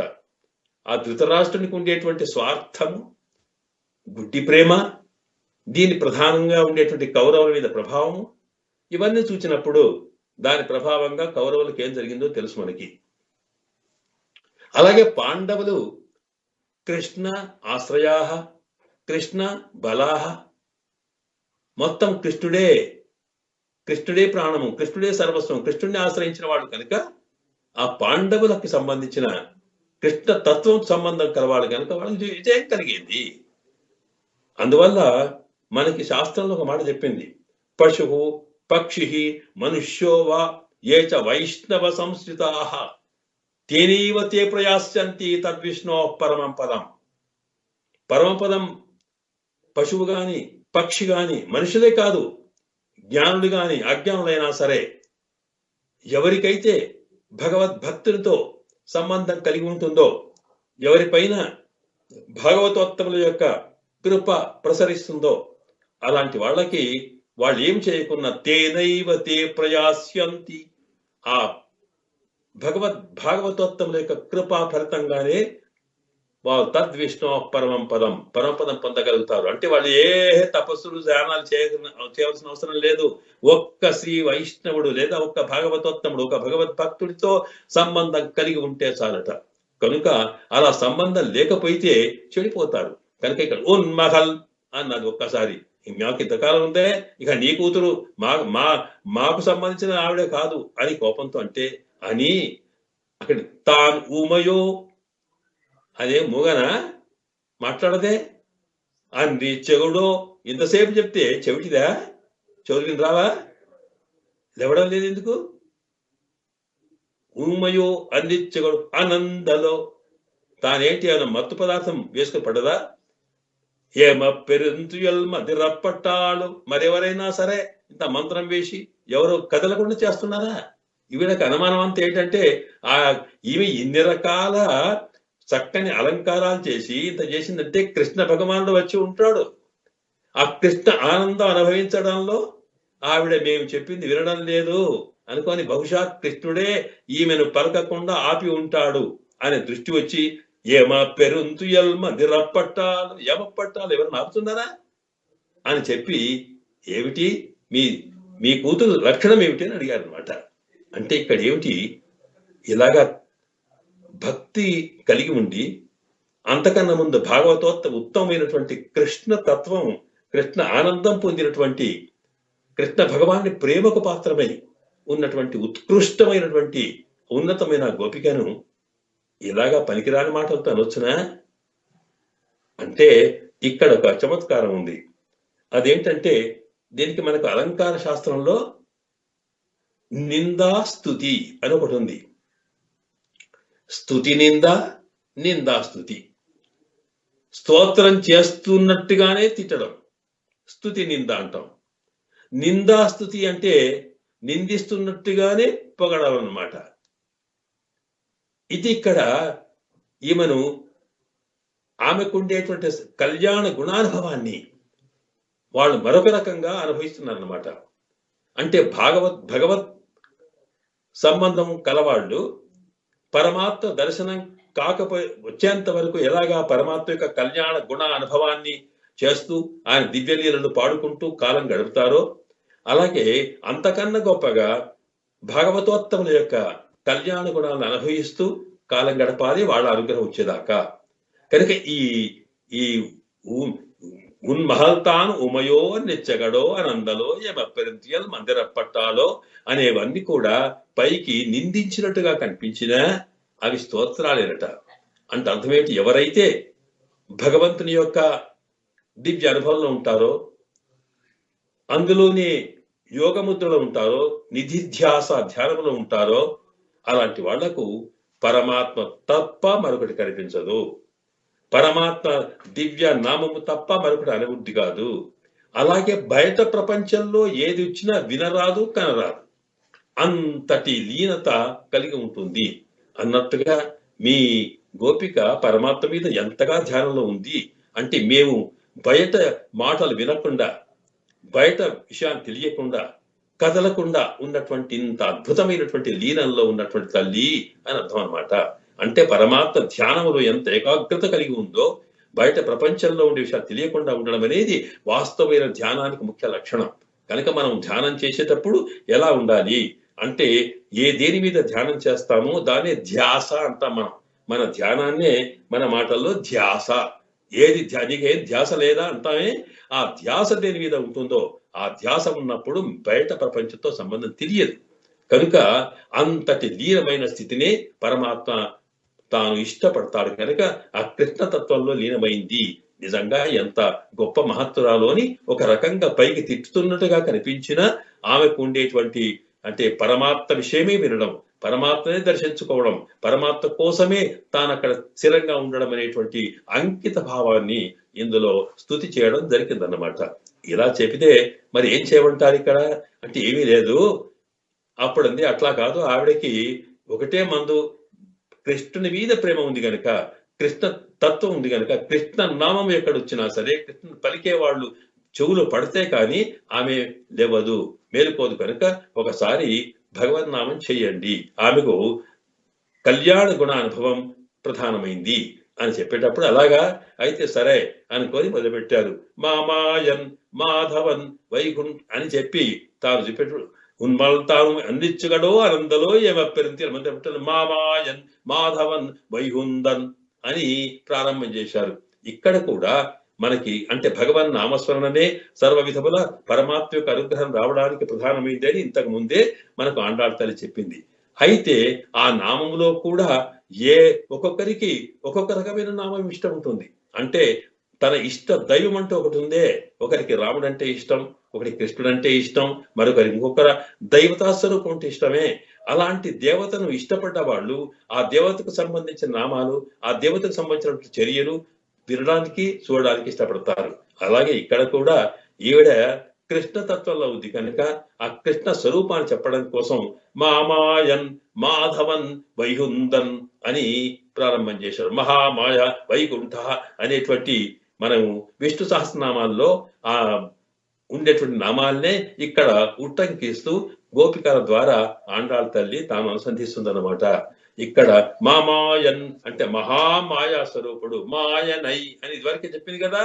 కనుక మామాయన్ గొప్ప మాయ గలవాట. మాయా అంటే అర్థము, మాయా అంటే ప్రకృతి అని ఒక అర్థము, మాయా అంటే జ్ఞానము అని ఒక అర్థము, మాయా అంటే ఆశ్చర్యకరమైనటువంటి చేష్టలు అని అర్థం అనమాట. మా మాయ అంటే గొప్ప ఆశ్చర్యకరమైన చేష్టలు కలవాడు, గొప్ప సర్వజ్ఞుడైన సర్వేశ్వరుడు అని ఒక అర్థం. అలాగే ఈ సకల ప్రకృతికి తానే అధీనమే, తానే యజమాని అనడానికి కోసం శాస్త్రం చెబుతుంది మాయాంత్ ప్రకృతి విద్ధి మాయనంత్ మహేశ్వరం అని. అంటే ఈ ప్రకృతికి మాయా అని పేరు, దీని కలవాడు మాయి అంటే పరమాత్మ. కనుక మాయన్ మొత్తం ప్రకృతి అంతా కూడా తన చేతిలో ఉన్నవాడని, లేదా ఆశ్చర్యకరమైన లీలలు చేసేవాడని. అంటే సాధారణంగా వైకుంఠంలో ఉన్నవాడు మాయనై మన్ను వడవతరమైంది అనే భాషల్లో సేవించాం మనం. అక్కడ ఆయన ఎంతటి ఆశ్చర్యకరమైన పనులు చేస్తూ ఉంటాడో, అలాగే ఆ స్వామి కృష్ణుడిగా అవతరించిన తర్వాత కూడా రేపల్లెలో ఎన్ని రకాల విచిత్రమైన పనులు చేశాడే. రాక్షసులకు సంబంధించినటువంటి సంహార విషయం కానీ, లేదా గోపికలకు ఆనందాన్ని కలుగజేసేటువంటి లీలలు కానీ, ఇవన్నీ కూడా అద్భుతమైన సంకల్పాన్ని, ఆశ్చర్యకరమైన లక్షణాలు చేసినటువంటి వాడు కనుక ఆయన మామాయన్ అని. ఆయన ఎవరో కాదు, అంతటి శక్తి సంపన్నుడవాడు, వైకుంఠంలో ఉండి ఆశ్చర్యకరమైన దివ్య శక్తులు కలిగినటువంటి పరమాత్మ తాను ఇక్కడికి కృష్ణుడిగా ఈ లోకంలో సులభంగా పొందడం కోసం అవతరించాడంటే దీనికి కారణం ఏమిటి అంటే మాధవన్. మా అంటే అమ్మవారి యొక్క భర్తనట. అంటే మన పరమాత్మకి ఎప్పుడూ ఒక ప్రత్యేకమైన పేరు అంటూ లేదు. ఎవరైనా పిలిస్తే శ్రీయపతి అంటాం మనం, అంటే లక్ష్మీపతి అని పేరు. మాధవుడు, మా అంటే లక్ష్మీదేవికి భర్త అని. అంటే ఏమిటి, మనకు గుర్తింపు చేయడం కోసం మనం ఇష్టపడేది లోకంలో ఎవరేది కోరినా, ఎన్ని పూజలు చేసినా, ఏ ప్రార్థనలు చేసినా, ఏ తపస్సులు చేసినా దేనికోసం చేస్తామండి అంటే మనకు లోకంలో అన్ని లక్ష్మీ కృప వల్ల రకరకాల సంపత్తులు కావాలని. కనుక మనకు తెలిసింది లక్ష్మీ అమ్మవారే ఎక్కువగా. అందువల్ల ఆయన ఎవరు అంటే లక్ష్మీదేవికి భర్త. అంటే సామాన్యంగా లోకల్లో తెలిసిన వారు ఉంటే వాళ్ళ ద్వారా ఇతరులు పరిచయం చేయడం ఎలాంటిదో, కనుక లక్ష్మీ సంబంధంతో అమ్మవారే స్వామి దగ్గరికి చేర్చేది మనను, అమ్మవారే మనకు అందించేది కనుక అదిగో అలాంటి అమ్మవారికి భర్త అయినవాడు మాధవన్. అందువలన అమ్మ చెప్పినట్టు వినేవాడు కనుకనే అంతటి ఆశ్చర్యకరమైన గుణ చేష్టితలు కలవాడు, ఆశ్చర్యమైన శక్తి సంపన్నుడు. అలాంటి వాడు పరాస్య శక్తి వివిధైవ శ్రూయతే అని ఉపనిషత్ చెప్తుంది. సర్వేశ్వరుని యొక్క శక్తి పర, ఇంత అంత అని చెప్పడానికి వీల్లేదు, అది ఎన్ని రకాల ఉంటుందో కూడా చెప్పడానికి వీల్లేదు. అంతటి శక్తి సంపన్నుడు, అంతటి జ్ఞానమైన వాడు కూడా అక్కడ ఉండవలసిన వాడు ఇక్కడ సామాన్యంగా గోల్లపల్లెలో ఒక ఏమిటి ప్రధానమైన పశువుల కాపరిగా తాను రావడానికి అంత సులభంగా అందుబాటులో ఉండడానికి కారణం ఏంటంటే మనల్ని రక్షించడం కోసం కృపామయి అయినటువంటి దయా స్వభావం అయినటువంటి కరుణామూర్తి అయినటువంటి అమ్మవారే ఆ స్వామిని ఏమయ్యా నువ్వు ఇట్లా ఉంటే ఎలాగా వీళ్ళందరూ నిన్ను ఎవరు పొందగలుగుతారు, ఎవరు తపస్సంపన్నులో, ఎవరు యోగులో, ఎవరో మరి గొప్పవాడు తప్ప ముక్తిని పొంది నీ దగ్గరికి రాగలుగుతారు. కానీ పాపం సామాన్యంగా జీవించే సంసారాల పరిస్థితి ఏమిటి, అందువల్ల వాళ్ళు రాలేకపోతే నీవేనా వెళ్ళవయ్యా అని ఒకటే పోరు పెట్టి అక్కడి నుంచి ఆ పరాత్ముడైన సర్వేశ్వరుణ్ణి ఈ లోకంలోకి కృష్ణుడిగా అవతరింపచేసిందట. కనుక ఆమె కృప వల్ల వచ్చిన వాడి కనుక మాధవన్ అని ఆ పరమాత్మక తత్వం చెప్పింది. మామాయన్ మాధవన్, ఆ మాధవన్ ఎవరికి వైకుంఠన్, ఆ వైకుంఠంలో ఉండేవాడు ఆయన. అందువల్ల ఆ వైకుంఠంలో ఉండేటువంటి స్వామి ఇక్కడికి వచ్చాడు కృష్ణుడిగా అంటూ కృష్ణ అవతారానికి సంబంధించిన అంశాలని ఆ కృష్ణునికి మూలమైనటువంటి పరమాత్మ తత్వాన్ని ఇందులో పాడుతూ వచ్చారనమాట. ఇందులో విచిత్రం ఏంటంటే ఈ 3 నామాలు ఉన్నాయే, మామాయన్ మాధవన్ వైకుంఠన్ అనే వాటిని పైనుంచి చూస్తేనేమో మామాయన్ మహా ఆశ్చర్యకరమైన వాడు, ఆ లక్ష్మీపతి అయిన వాడు, ఆయన ఎక్కడ ఉంటాడు, వైకుంఠంలో ఉంటాడు అని ఆ పరమాత్మ యొక్క పరస్వరూపము పరాత్పరుడైన పరమాత్మ ఎట్లా ఉంటాడో చెబుతాయి 3 వాక్యాలు. అది పైనుంచి వెలిస్తే అలాగా ఈ పేర్లను కింద నుంచి పాడితే వైకుంఠన్ మాధవన్ మామాయన్ అని చెప్పానుకోండి, మామాయన్ మాధవన్ వైకుంఠన్ అని పైనిస్తే పరత్వం చెబుతుంది. అలా కాకుండా వైకుంఠన్ మామాయన్ మాధవన్ మామాయన్ అని ఈ వైకుంఠం నుంచి మొదలుపెట్టి మాయన్ దాకా ఆ గుణానుభవం చేస్తే అతనికి సౌలభ్యం తెలుస్తుందన్నమాట.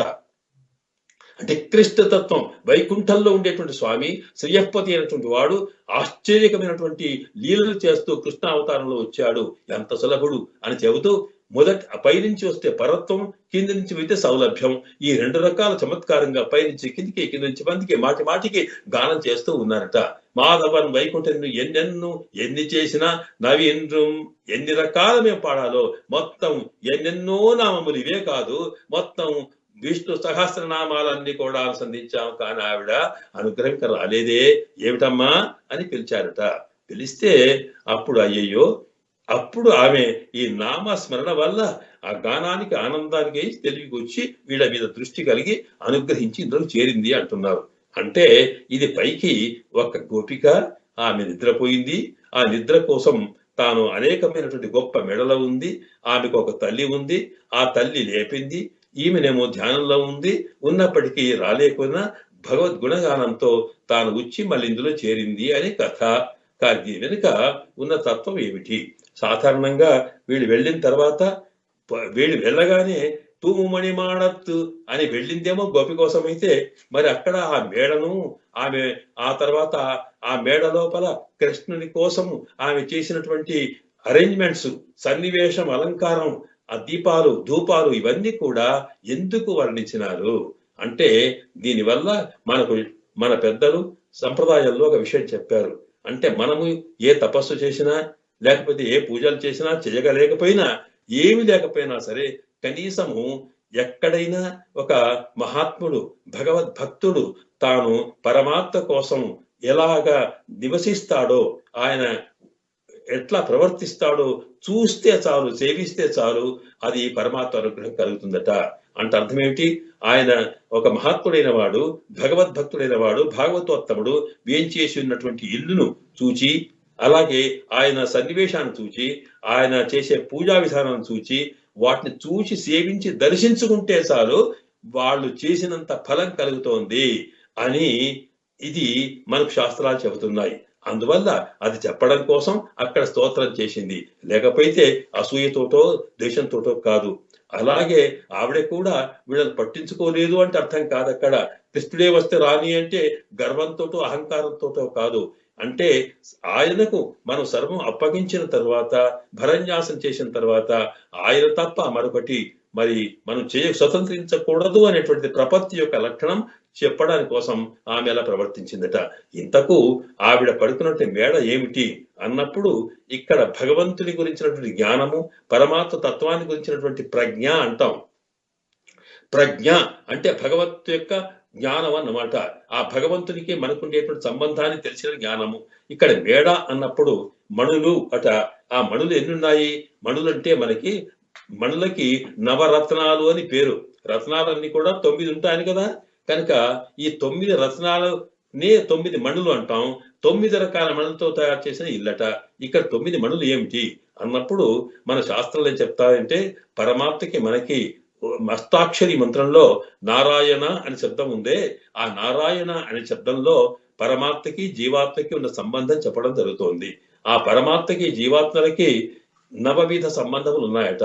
అంటే లోకంలో ఒక తల్లి, ఒక తండ్రి, భర్త, భార్య, పిల్లలు ఇలాంటి చుట్టిరికాలన్నీ కలిపితే 9 రకాల చుట్టిరికాలు ఉంటాయి. అయితే లోకంలో ఉండే వాళ్ళకేమో ఒక వ్యక్తి తండ్రి, ఒక వ్యక్తి తల్లి, ఒక వ్యక్తి భర్త, ఒక వ్యక్తి భార్య, ఇలాగా సంబంధాలు వేరు వేరు వ్యక్తులతో ఉంటాయి. మరి అలా కాకుండా సర్వేశ్వరుడే సకల విధ బంధువు అంటే నవవిధ బంధుత్వం అంతా కూడా పరమాత్మతోటే ఈ జీవాత్మలకు ఉన్నది. కనుకనే త్వమేవ మాతాచ పితా త్వమేవ త్వమేవ బంధుశ్చ గురుస్త్వమేవ త్వమేవ విద్య సర్వం నీవే మమ దేవదేవ అంటామే. సకలమే తానే.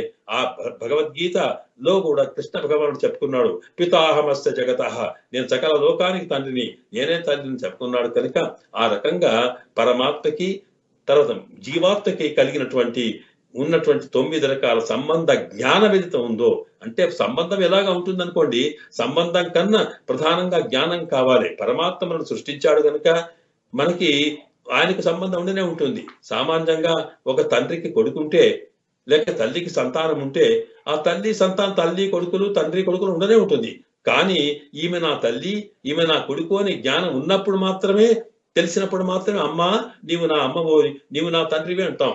అలా తెలియకుండా వీడెక్కడో పుట్టాడు, వాడెక్కడో ఉన్నాడు అనుకోండి, ఎవరెక్కడ పుట్టాడో తెలియకుండా ఉంటే ఆమె తల్లి తండ్రి అనే భర్త అనే జ్ఞానం ఉండదు. కనుక సంబంధం ఉన్నదానికన్నా సంబంధం ఎలాగా ఉంటుంది? పరమాత్మకి జీవాత్మకి విడదీయరాని సంబంధం ఉంది. కానీ పరమాత్మకు జీవాత్మకు సంబంధ జ్ఞానం కలగాలి. ఈ పరమాత్మ నా తండ్రి, పరమాత్మ నా తల్లి, నా రక్షకుడు అనేటువంటి భావన కలగడమే సంబంధ జ్ఞానము. ఈ సంబంధ జ్ఞానం 9 రకాలు ఉన్నప్పుడు, ఈ 9 రకాల సంబంధంతో ఉన్నప్పుడు సర్వము పరమాత్మ మీదనే భారం వేస్తాం. తండ్రిలాగా అతనే మనం పోషిస్తాడు, తల్లిలాగా అతనే ఆమె వాత్సల్యం చూపుతాడు, గురువులాగా అతని జ్ఞానం ఇస్తాడని సర్వవిధములు కూడా పరమాత్మ మీదనే ఆధారపడమని పరమాత్మ జ్ఞానం అంటాం. దాని ప్రజ్ఞ, దానివల్ల మానసికమైన ఆనందం కలుగుతుందట. కనుక ఈ గోపిక ఇక్కడ 9 రకాల మణులతో తయారు చేయబడినటువంటి భవనము అంటే ఈ 9 రకాల సంబంధములు కలిగినటువంటి వెలుగుతో కలిగిన జ్ఞానం అన్నమాట. ఆ జ్ఞానం లోపల పరమాత్మను తాను సేవ చేస్తూ ఉన్నది అట. అంతటి జ్ఞానం కలిగినది కనుకనే పరమాత్మ తప్ప మనకు రక్షకుడు మనకు లేడు అనుకున్నది కనుకనే తాను ఆయన కోసం ఎదురు చూస్తూ ఉందట. ఇది ఆ మేడలో పడుకోవడం అంటే అర్థం. అది ఆయన మీదనే ఆధారపడడం అన్నమాట. అలాగా పరమాత్మ మీద విశ్వాసం నుంచి ఉండడమే శయనం మీద పడుకోవడం. ఆ తర్వాత ఇక అలాంటి ధ్యానములో ఉన్నప్పుడు ప్రపంచంలోని మరొక అంశం ఏమి తెలియకుండా ఉండడం అనేది మూగతనం, చెవిటితనం, ఇవన్నీ చెప్పుకున్నాం. అట్లాగే మరక్కడ తల్లి ఎవరు?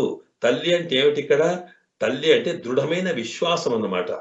మనకు శాస్త్రంలో చెప్తుందంటే మనకి పరమాత్మనే సర్వస్వం, ఆయనకే నేను సంబంధించిన వాడిని అనేటువంటి నమ్మకం ఉన్నప్పుడే కదా సర్వ విధములు కూడా పరమాత్మ రక్షకుడు అనే ప్రవర్తన కలుగుతోంది.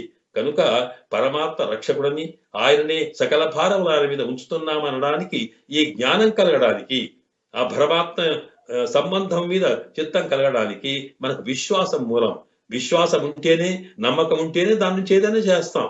కనుక నమ్మకమే తల్లి.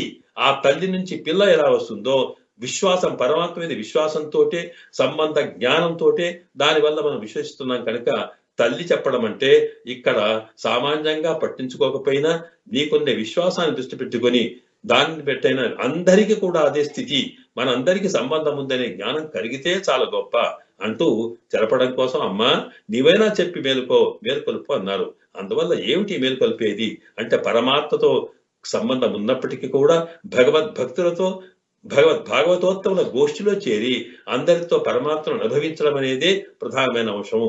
ఎన్ని ఉన్నప్పటికీ కూడా తనకున్న సంపత్తును, తనకున్న జ్ఞానాన్ని, తనకున్న భక్తిని తోటి వారితో పంచుకొని భగవద్భక్తులతో కలిసినప్పుడు మాత్రమే పరమాత్మ ఆనందిస్తాడు. కనుక తల్లి నీవు అంతటి కృప పరమాత్మ యొక్క దయను పొందినటువంటి తల్లివి కనుక నీవు కూడా ఇందులో వచ్చి చేరితే నీ యొక్క పురుషకారంతో మేము కృష్ణ భగవానుడి యొక్క అనుగ్రహాన్ని పొందగలుగుతాం కనుక ఇందులోకి వంచేయమని ప్రార్థించారు. ఆవిడ కూడా లేచి తెలివి వచ్చుకొని ఒకసారి దీంట్లో చేరి వాళ్ళకు నాయకత్వం వహించింది అనేది ఈ పాసురంలోని ముఖ్య అర్థం అన్నమాట. కనుక ఇది అంటే ఇందులో భగవంతుని మీద విశ్వాసం ఎట్లా ఉంచాలి, మనం ఆయన మీద భారం ఎట్లా ఉంచాలి, ఆయన ఎట్లా పూజించాలి, తర్వాత భగవద్ భక్తులతో మన సహవాసం ఎట్లా ఉండాలి, అందరితో కలిసి ఏ రకంగా పొందగలుగుతాం, అలాంటి ఇప్పుడు అదే గొప్ప శ్రీమంతంగా మనం భావించాలనేటువంటి ఒక సందేశాన్ని మన ఆండాళ్ తల్లి ఈ పాసురంలో ఇచ్చిందన్నమాట. ఆండాళ్ దివ్య తిరువడిహరే శరణం.